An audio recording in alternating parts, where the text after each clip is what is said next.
Kikombe cha umbea kimeshadunda mezani, yani chai ya moto show. Yes, kohana te mwiroreri ori geje tikeria nyingire thiini wa mitambo ino nigetha thina mbere gukumenyithia mohoro mothe maria marahanika thiini wa nenda citu cio kinyaniria na tigeoka te wi thayo wa mwathani wa ragithina mbere gwirorera mohoro maya maria turakorehera imwe kwa imwe kuma mwena uria wa nenda citu cio kinyaniria na mwanikani ngothi ogwetwo matha mwihaki Hinga oria wagithiaga athiete na mbere gurekereria hashtag ya Justice for Jeff no agithite na mbere kwariria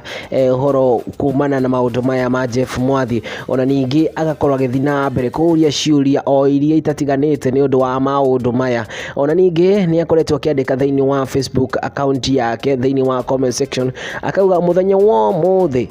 akoro gutire mundu wothe agukorwo anyititwo tuguthi thiini wa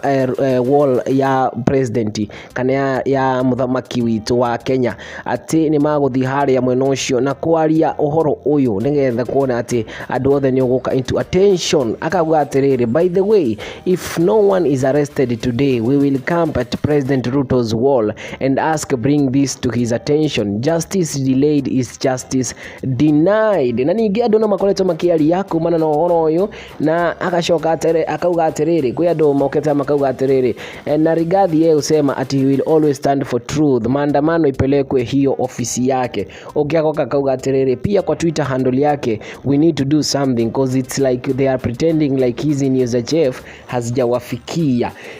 Ogiakoka akauga atiriri etagwo Susan James akauga say it again we are doing this nayo it's up to the end. Ni undu matha mwihaki Hinga athiete na mbere kuririra kihoto kia mundu gito Jeff Mwathi ukamona karia kerekanire gukoroga kiruga kuma iguru wa gorofa no ningi uhoro uyu no uragithina na mbere guthuthurio ni DCI tugithina na mbere gweterera maundu maya kana gukiuga ati njira thiini wa comment section tonene kahinda kangi gatari karaya.